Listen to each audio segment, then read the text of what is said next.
Assalamualaikum sahabat Islami yang dirahmati Allah. Di video ini saya akan menceritakan kisah tentang Dajjal, dari lahir hingga besar.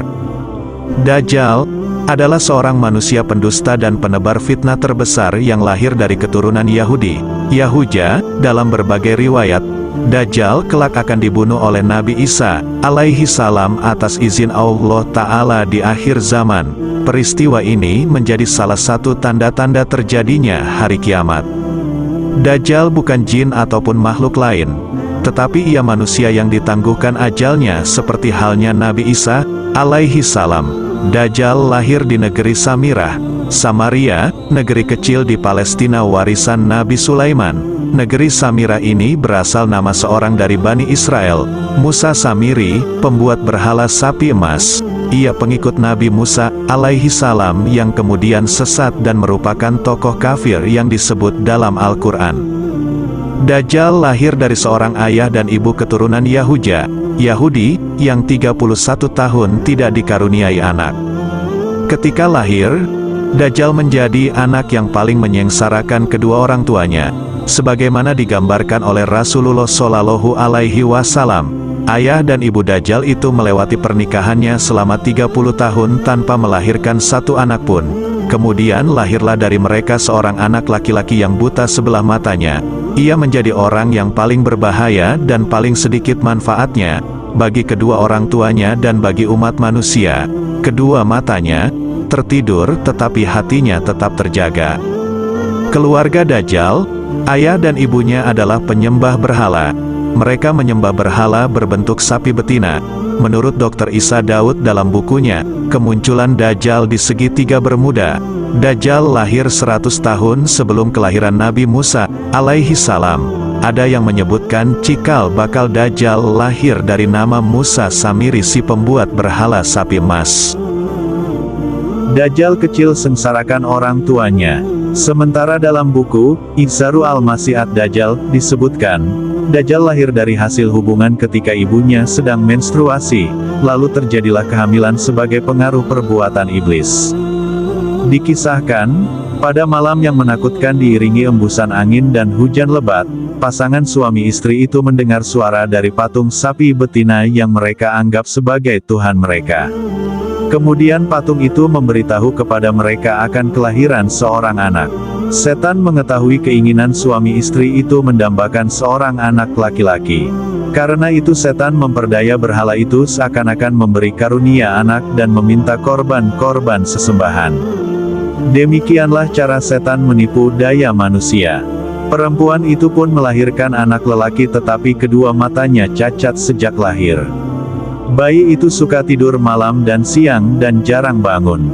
Sejak kelahirannya, Dajjal tidak mau menyusui dan selalu tertidur.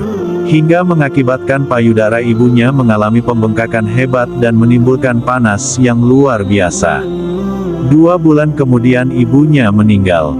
Ayah Dajjal berpostur tinggi, gemuk, dan memiliki hidung seperti paruh burung sedangkan ibunya berbadan gemuk, kedua tangannya panjang dan memiliki payudara yang besar. Anak itu sangat membahayakan kedua orang tuanya dan juga umat manusia. Bukan hanya ibunya saja yang merasakan kesengsaraan, sang ayah pun demikian. Adapun kesialan yang dibawa Dajjal bagi ayahnya ialah setelah kira-kira 4 tahun, Dajjal hanya diam dan tidur saja sejak kelahirannya. Pada suatu malam anak itu bergerak merangkak seperti balita. Ia berjalan ke arah patung-patung berhala kemudian tidur di sisi patung itu. Sang ayah pun bangun keesokan harinya dan mendapati anaknya tertidur di pangkuan patung Tuhan mereka. Ayahnya memanggil tetangganya dan berita itu menyebar luas. Penduduk sekitar berbondong-bondong datang untuk menyaksikan hal tersebut. Kemudian hakim kota mendengar dan ingin memiliki anak itu yang dianggap dapat membawa keberkahan. Maka diutusnya mata-mata untuk membuat siasat, maka dihadapkannyalah ayah Dajjal kepada hakim kota dan dipaksa untuk mengaku bahwa kabar berita itu adalah hasil rekayasa dirinya semata. Karena itu ayah Dajjal dipaksa untuk mengaku bahwa dirinya lah yang telah mengangkat anaknya dan menaruhnya di pangkuan patung sapi itu. Karena ayah Dajjal menyangkal tuduhan itu, ia dipenjara dan disiksa. Sementara Dajjal diambil oleh hakim dan dirawat di dalam istana. Dalam menghadapi siksa di penjara, ayah Dajjal tidak kuat sehingga ia terpaksa mengakui kebohongan itu. Setelah ia mengaku, ayah Dajjal pun diusir. Maka tinggallah ia sebatang kara karena ulah anaknya itu. Dalam keterasingannya itu ayah Dajjal meninggal dalam penderitaannya. Setelah berada di dalam istana selama kira-kira 1 tahun 1 bulan, negeri Samiri dilanda bencana dahsyat. Allah Ta'ala memusnahkan negeri itu karena perbuatan penduduknya menyembah berhala dan maksiat yang melampaui batas. Kemudian Allah memerintahkan Jibril menyelamatkan anak itu dan membawanya ke sebuah pulau terpencil yang terletak di tengah-tengah lautan luas yang disebut Laut Yaman. Pulau yang didiami Dajjal ini dikenal dengan nama Jazirah, As-Suban Ar-Rahib wa Ad-Dabah Al-Halba, yakni sebuah pulau yang terdapat ular mengerikan dan hewan berbulu tebal. Hewan melata yang berbulu lebat inilah yang menjaganya selama Dajjal mendiami pulau itu. Hewan ini disebut sebagai Al-Jasasah yang bisa berbicara layaknya manusia. Pulau itu berukuran kecil, bagaikan tumpukan bebatuan. Pulau itu terpisah dari gugusan pulau-pulau yang banyak jumlahnya. Dajjal sepanjang hari sepanjang tahun selalu tidur layaknya penghuni gua. Untuk diketahui kisah Dajjal ini tidak ditemui dalam riwayat yang sahih. Adapun kebenarannya kita masih membutuhkan referensi yang sahih selain yang diceritakan oleh buku-buku dan literatur di atas.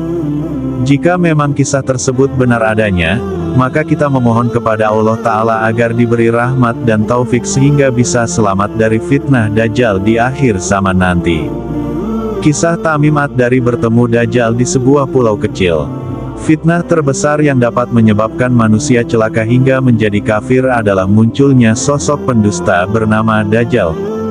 Banyak riwayat menyebutkan tanda kemunculan Dajjal termasuk kisah Tamim Ad-Dari yang bertemu Dajjal di sebuah pulau kecil. Tamim Ad-Dari adalah seorang lelaki Nasrani yang berbayat masuk Islam di masa Nabi Shallallahu Alaihi Wasallam.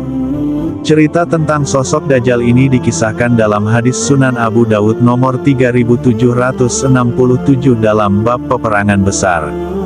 Dari Fatimah binti Qais berkata, pada suatu malam pernah Rasulullah Shallallahu Alaihi Wasallam mengakhirkan salat Isya yang akhir, lalu beliau keluar dan bersabda, sesungguhnya yang menghalangiku untuk segera keluar adalah kisah yang diceritakan Tamim Ad-Dari kepadaku dari seorang laki-laki yang berada di sebuah pulau dari gugusan pulau-pulau.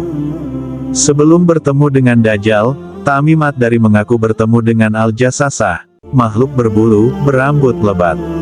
Imam Nawawi mengatakan dinamakan Al-Jasasah dikarenakan binatang itu ditugaskan untuk tajassus atau memata-matai dan menyelidiki untuk mencari berbagai berita yang akan diberikan kepada Dajjal. Tamim Ad-Dari berkata, saat itu tiba-tiba ada seorang makhluk berambut panjang mengaku bernama Jasasah. Tamim selanjutnya bertanya, siapa kamu? Ia menjawab, aku adalah Jasasah. Pergilah kamu ke istana itu. Tamim berkata, aku pun mendatanginya. Ternyata di sana ada seorang laki-laki berambut panjang yang terikat dengan sebuah rantai. Tingginya menjulang antara langit dan bumi. Aku kemudian bertanya, siapa kamu? Ia menjawab, aku adalah Dajjal. Apakah telah ada seorang nabi buta huruf yang diutus? Aku menjawab, iya. Ia kembali bertanya, apakah orang-orang mentaatinya atau mengingkarinya? Aku menjawab, orang-orang mentaatinya. Ia berkata, itu yang lebih baik bagi mereka. Ketika Rasulullah Shallallahu Alaihi Wasallam selesai dari sholatnya, beliau duduk sambil tertawa. Beliau bersabda, hendaklah setiap orang tetap di tempat sholatnya, duduk. Kemudian beliau melanjutkan sabdanya, apakah kalian tahu, kenapa aku kumpulkan kalian di sini? Para sahabat menjawab, Allah dan Rasul-Nya yang lebih tahu. Beliau bersabda, aku kumpulkan kalian bukan atas sesuatu yang membuat takut atau senang, namun aku kumpulkan kalian adalah karena Tamim Ad-Dari, seorang lelaki Nasrani yang datang dan berbayat masuk Islam, menceritakan kepadaku sebuah kisah yang mirip dengan cerita yang pernah aku ceritakan kepada kalian tentang Dajjal. Ia ceritakan kepadaku bahwasanya ia pernah menaiki sebuah perahu bersama 30 laki-laki dari kaum Lakem dan Jusam. Mereka kemudian diombang-ambingkan oleh ombak selama 1 bulan di tengah laut, sampai akhirnya mereka menepi ke sebuah pulau saat matahari terbenam. Mereka lantas duduk di sisi kapal mereka, setelah itu mereka bergegas memasuki pulau tersebut hingga akhirnya bertemu dengan binatang melata besar dan berbulu lebat. Mereka berkata, "Celaka engkau, siapa kamu ini?" Binatang itu menjawab, "Aku adalah Al-Jasasah. Temuilah laki-laki yang ada dalam sebuah gua, karena ia sangat berkeinginan untuk mendengar berita dari kalian." Tamim berkata, saat ia menyebut laki-laki, maka kami ketakutan jikalau dia adalah setan, lalu kami cepat pergi hingga memasuki gua tersebut. Dan ternyata di dalamnya terdapat manusia yang paling besar yang pernah kami lihat, talinya sangat kuat, dan tangannya menyatu dengan leher terikat dengan rantai. Lalu perawi menyebutkan hadits tersebut dengan lengkap. Manusia besar, Dajjal itu bertanya kepada mereka tentang Nahal Baisan, nama tempat dekat Yordania, mata air Sugar, nama tempat di Syam, dan seorang nabi yang buta huruf. Manusia besar itu berkata, "Aku adalah Al-Masih Dajjal, dan hampir-hampir aku mendapat izin untuk segera keluar."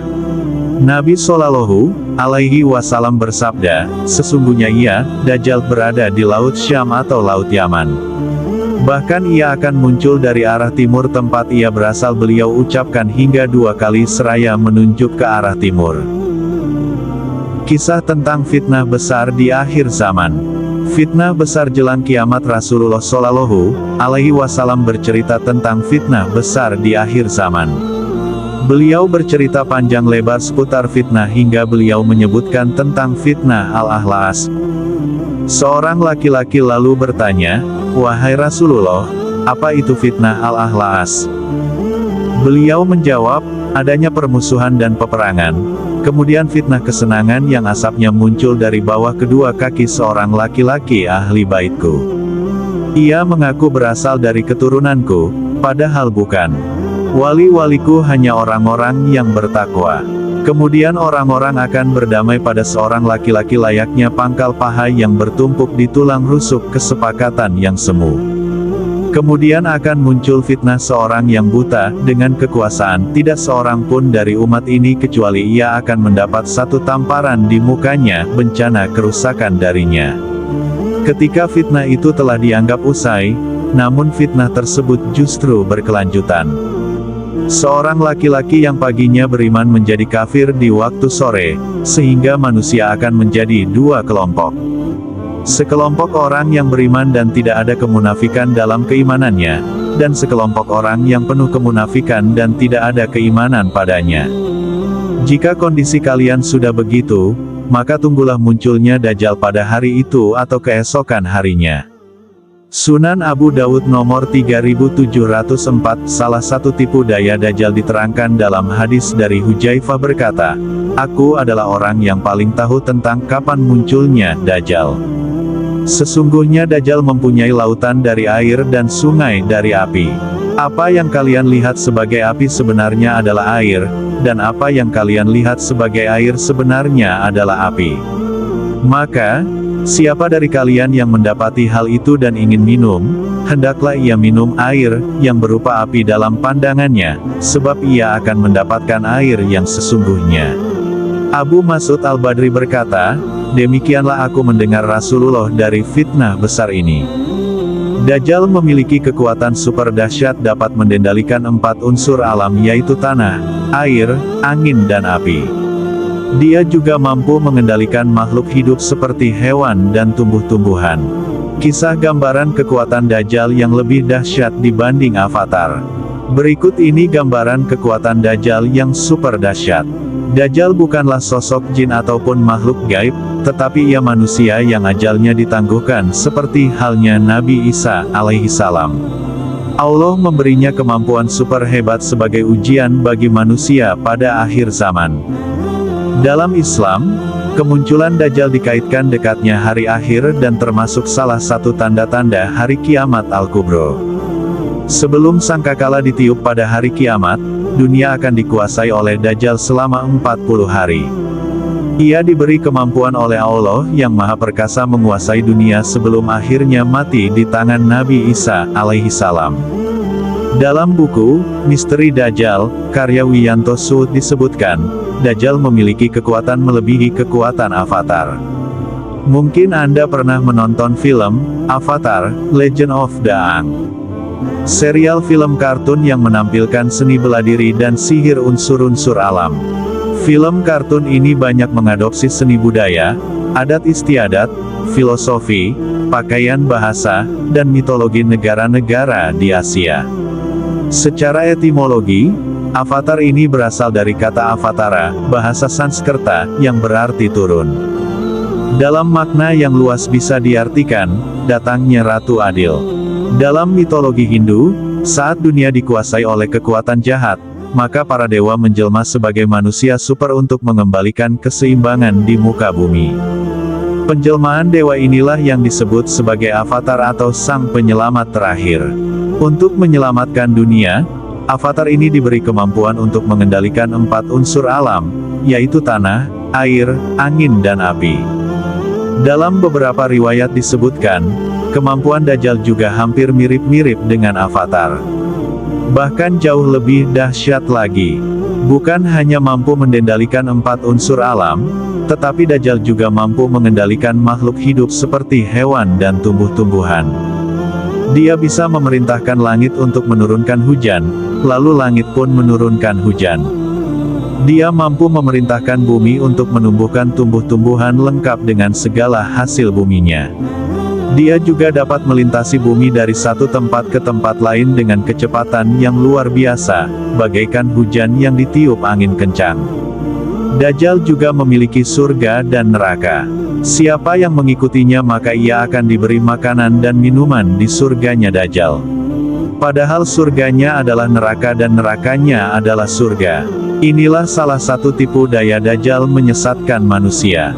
Kisah Dajjal berkuasa selama 40 hari, sehari bagaikan setahun. Sebelum kiamat besar, Dajjal akan berkuasa selama 40 hari.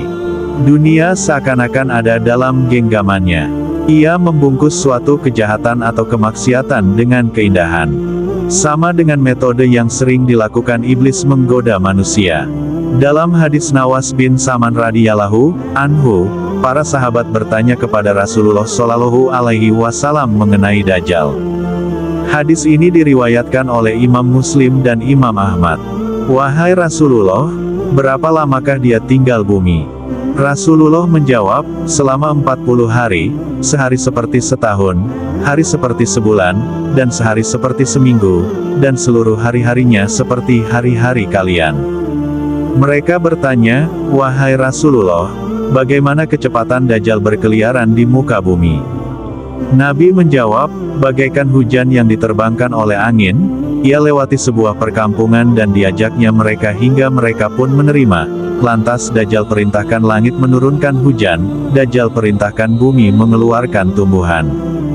Hewan-hewan ternak mereka juga mengandang sendiri dan punuknya lebih tinggi, ukurannya lebih panjang, dan air susunya lebih melimpah. Kemudian Dajjal lewati sebuah perkampungan dan penduduknya menolak petuah-petuahnya sehingga harta kekayaan mereka mengikuti Dajjal. Mereka pun ditimpa musim kemarau sangat dahsyat, dan mereka tak punya harta lagi. Kemudian Dajjal lewati sebuah perkampungan yang telah roboh dan berujar, tolong keluarkanlah harta karun yang ada padamu. Anehnya harta karun itu tiba-tiba mengikutinya bagaikan lebah mengikuti ratunya. Kata Nawas, Dajjal perintahkan untuk didatangkan seseorang dan dibunuh. Kemudian ia menyabetnya dengan pedangnya hingga jasadnya terpotong menjadi 2 bagian, bagaikan seseorang yang menjadi sasaran anak panah. Kemudian Dajjal memanggilnya, menghidupkannya kembali, tiba-tiba orang itu datang dengan wajahnya yang berseri-seri. Dengan kemampuan itu, ia bisa menghalang-halangi siapa saja yang ingin bersegera menuju jalan Allah, dengan mendatangkan banjir, hujan deras, guntur, badai. Bukan dengan nasihat dan rayuan seperti yang dilakukan iblis kepada Nabi Adam, tetapi dengan paksaan dan kekuatannya. Nauzubillahi min zalik, Semoga kita semua termasuk orang yang mendapatkan perlindungan Allah dari fitnah Dajjal yang menyesatkan. Amin. Terima kasih sudah menonton.